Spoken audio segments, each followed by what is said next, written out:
Episode 49. For the first time, Jia Tianlong felt a flicker of regret for rashly agreeing to the death duel, now that he knew two other experts of similar caliber stood on the other side.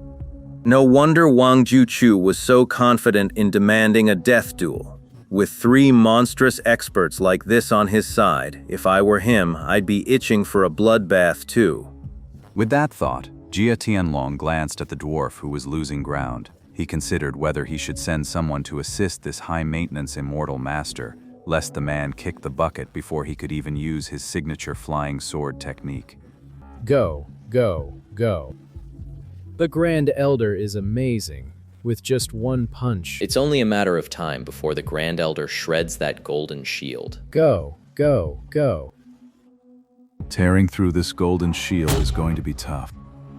I can't see it with my eyes, but I can feel it. Every time my hands or feet touch that golden light, there's a tough, resilient force pushing back. And the harder I hit, the stronger the rebound gets. My hands and feet are killing me. They'll probably swell up the moment I drop my guard. And this golden light is incredibly resilient. The dents I punch into it just pop right back into shape as soon as I pull my fist away, like I never hit it at all. Even if I keep attacking the same spot, I'm just keeping the dents from popping back out. I can't make them any deeper. And so, the burly man's assault continued for a good while, yet the golden shield remained in that same precarious, teetering on the brink state. But now everyone's thinking had done a complete 180. They all understood that this man couldn't breach the protective shield. His immense strength could, at most, make it wobble a bit, but it was impossible to destroy it completely. So, not only did Jia Tianlong abandon the idea of sending anyone else forward, but the dwarf himself also grew calm. However, his earlier failed attack had left Golden Light Immortal looking both humiliated and furious. His gaze toward the big man grew even more malicious. The repeated attacks kept him off balance, disrupting his spellcasting. He finally stopped his hand seals, fixing the man with a venomous glare. He began to curse under his breath in an impenetrable dialect. What's that weirdo chanting? I don't know. Why is the Grand Elder still attacking the golden shield like a madman? Look, I don't think our Grandmaster Uncle will stop until he's completely drained his magic power, will he? After unleashing two full-force punches and a kick, the man suddenly spun around and bolted. Despite his massive frame, his speed was nothing short of astonishing. The man's sudden move took the onlookers completely by surprise, and then the crowd erupted into an uproar. The Golden Light Master was taken aback for a moment, but then he flew into a rage. He hastily sat down cross-legged, placed the black box across his lap, and began to chant under his breath. He raised his hands to his chest, forming a strange gesture, and started to tremble with effort. Each finger seemed to strain as if pulling against 1,000 pounds of weight. The man was now just a few steps from the Seven Mysteries sect's main formation, on the verge of slipping back into the crowd, when a tremendous roar suddenly erupted from behind him. Look out! The man's heart lurched. He threw himself to the left, twisting to look. A blur of gray light, swift as a lightning strike, flashed past the spot where he'd just been standing. There's another hidden weapon, but since I dodged that hidden weapon, I can regroup with my two senior brothers. We'll be safe and sound. Before the thought could fully form, a searing pain shot through his right arm. He instinctively looked down. Before he could get a clear look, another wave of startled cries erupted. The voices of his two senior brothers were among them, laced with alarm. The man was momentarily stunned, a flicker of confusion crossing his mind, a flash of light, and a gray streak pierced through his chest, the very same hidden weapon he dodged moments before. The man was both shocked and furious. He tried to speak, but his body crumpled to the ground. Only then did the man realize his right arm had been severed clean off at the shoulder, blood gushing out in a torrent. What's going on? The man, his mind filled with unanswered questions and bitter resentment, saw darkness and then knew no more. The man died without ever understanding what had just happened. But the onlookers from the Wild Wolf Gang and the Seven Mysteries sect saw it all clearly. They saw the dwarf finish his incantation with a sharp cry of "Rise." A streak of gray light shot from the black box, circled once above his head, and then, following the point of his finger, streaked straight toward the man. The man was quick enough to lean sideways, avoiding a direct strike to the heart, but as the gray light grazed his shoulder, his arm slid cleanly off. The gray light was simply too sharp. The man hadn't even realized his arm was gone. Then, something happened that made everyone's hearts clench even tighter. After being dodged, the gray light, following a flick of the dwarf's finger, suddenly made a sharp turn several zhang past the man and doubled back to charge at him again. This time, the man had no chance to defend himself and was killed outright. Everyone was stunned by this sight, their gazes drawn as one to the gray light that had flown back to hover and circle above the dwarf's head. Wow, is that a flying sword? Could this really be the legendary flying sword? It must be.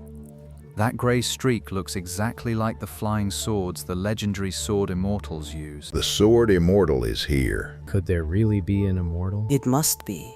It must be an immortal. No way. Could this unremarkable dwarf actually be a legendary sword immortal? Most of the onlookers now gazed at Golden Light Master with looks of deep reverence. After all, the title of Sword Immortal could still intimidate quite a few mortals.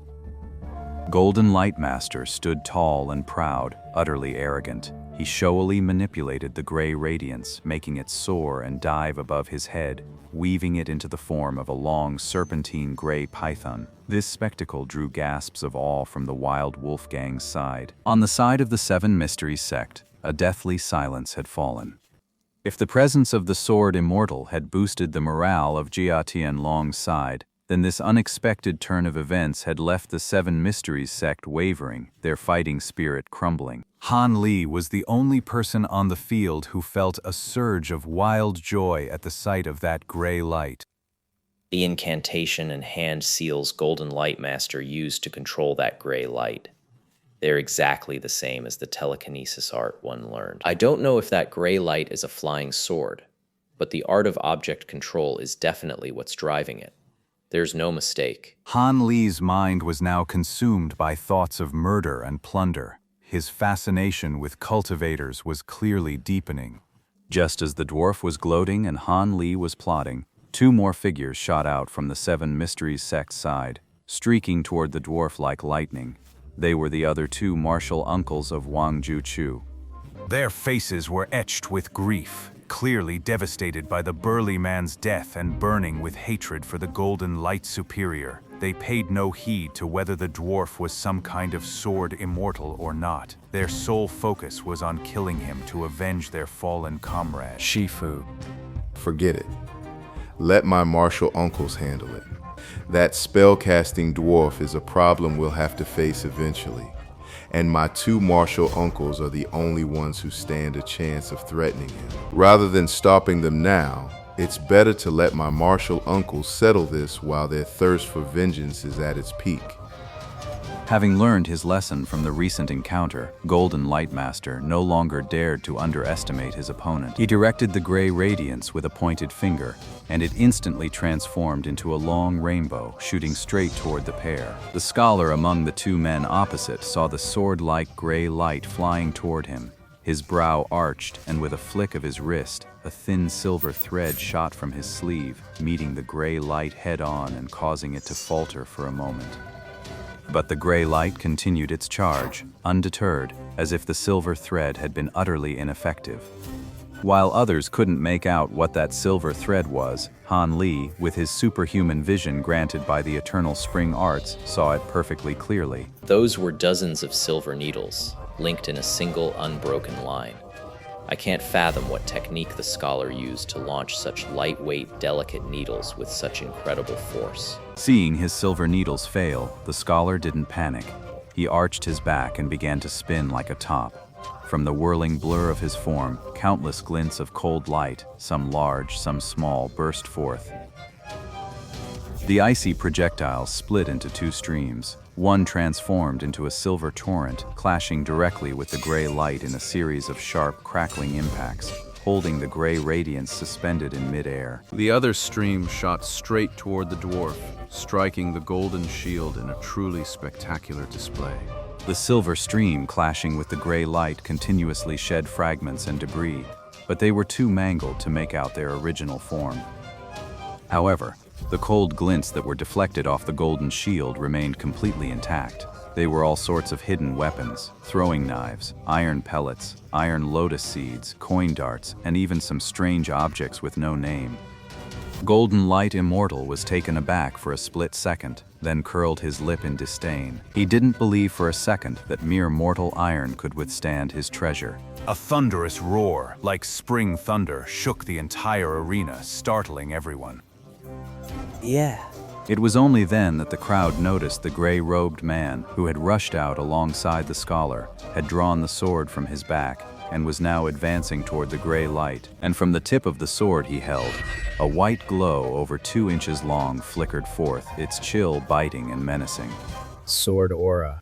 Is this some kind of immortal art? That's just too strong. Someone, somewhere, was the first to cry out the name of this supreme sword technique, the dream of every swordsman. If flying swords are the stuff of legend, then sword auras are the very myth of the Jianghu, the ultimate aspiration of every swordsman. Not only have flying swords and sword auras appeared in quick succession, but a duel between them is about to begin. How could anyone present not feel their blood boiling, thinking this is a sight worth living for? Jia Tianlong felt a chill shoot down his spine, cold sweat pouring down his back. I knew the Seven Mysteries sect had 3 hidden masters, but I never imagined one would be strong enough to wield sword light. If I hadn't brought the Cultivator, Master Golden Light, with me this time, that gray-clad man who can unleash sword light could have slaughtered every single one of us. As Jia Tianlong's face went pale with fear, the gray-robed man had already positioned himself beneath the descending gray radiance. It was impossible to tell if the scholar had done this on purpose, or if his hidden weapons were truly spent. His spinning form suddenly halted, and the silver stream holding back the gray light vanished. With nothing to oppose it, the gray light descended without mercy toward the gray-clad man's head.